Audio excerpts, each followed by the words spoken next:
Assalamualaikum warahmatullahi wabarakatuh. Baik, perkenalkan nama saya Muhammad Farhan Hakiki, NIM 2213411, kelas BKI 4A. Di sini saya ingin membuat video untuk salah satu tugas UTS mata kuliah teori konseling dan psikoterapi dosen pengampu, yaitu Ibu Imalatul Khairat MPD. Nah, di sini saya ingin membuat video pembelajaran tentang pendekatan psikoanalisis. Nah, sejarah psikoanalisis. Sejarah psikoanalisis ini, teori psikoanalisis klasik dikembangkan pada awal tahun 1890-an. Yaitu dikembangkan oleh Sigmund Freud. Sigmund Freud ini lahir di Moravia, yaitu tanggal 6 Mei 1856, kelulusan kedokteran.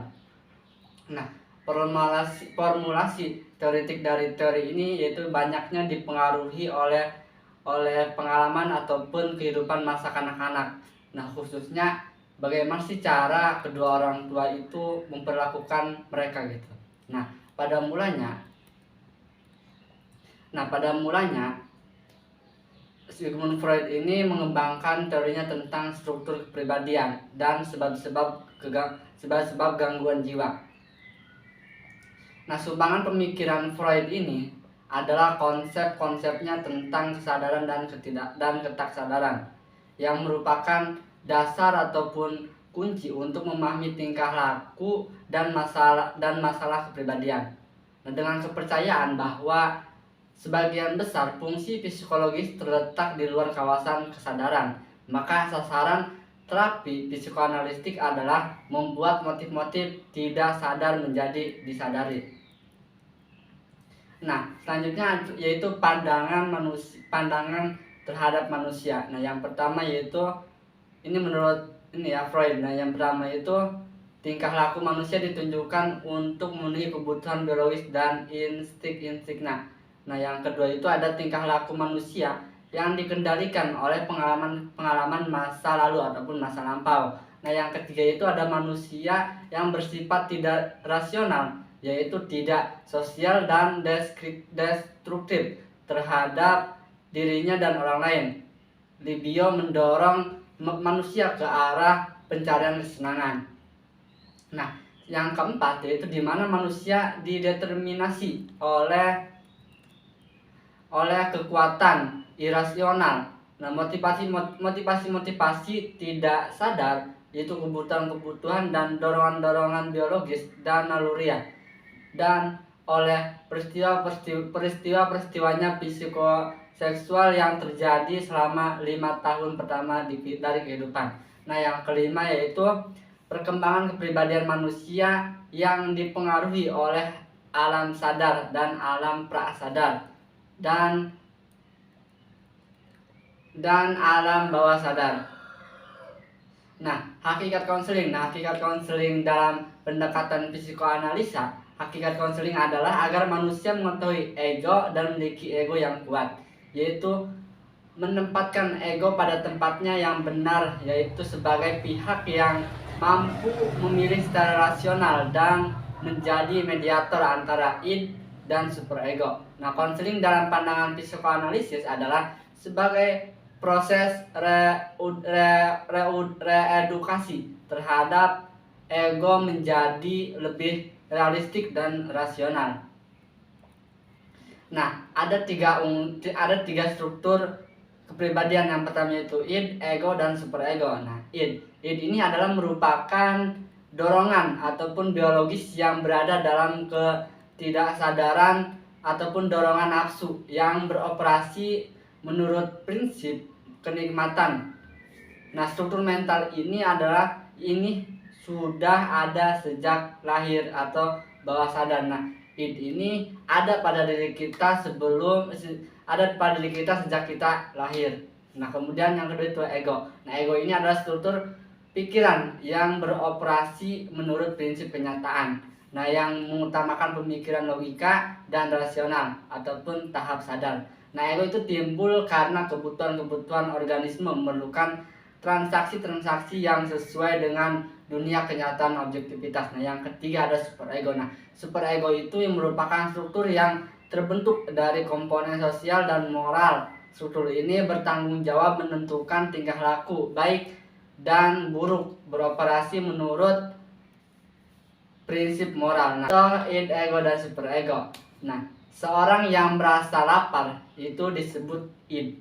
Nah, rasa lapar itu akan muncul pemikiran bahwa ia harus segera mendapatkan makanan. Nah, pemikiran itu yang menimbulkan ego. Nah, sebuah pemikiran tentang bagaimana harus mencari dan menemukan makanan kemudian superego menjadi pengarah yang dilandasi dengan moral dan nilai sosial, sehingga id dipengaruhi dengan cara-cara yang benar.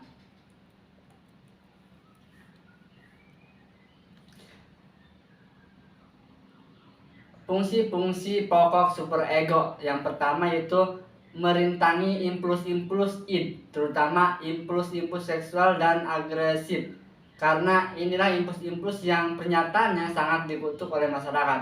Nah, yang kedua ada mendorong ego untuk menggantikan tujuan-tujuan moralitas. Nah, yang ketiga ada mengejar kesempurnaan. Yang keempat ada superego terbentuk melalui proses pengasuhan dan pendisiplinan orang tua.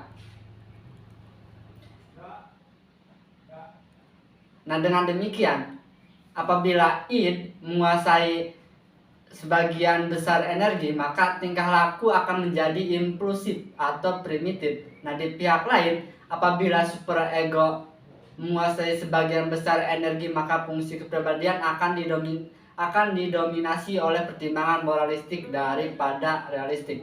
Nah, maka ego harus mengendalikan id dan superego agar ia mampu mengarahkan kepribadian secara bijak, dan ia juga harus memiliki sisa energi untuk bisa berhubungan dengan efektif dengan dunia luar.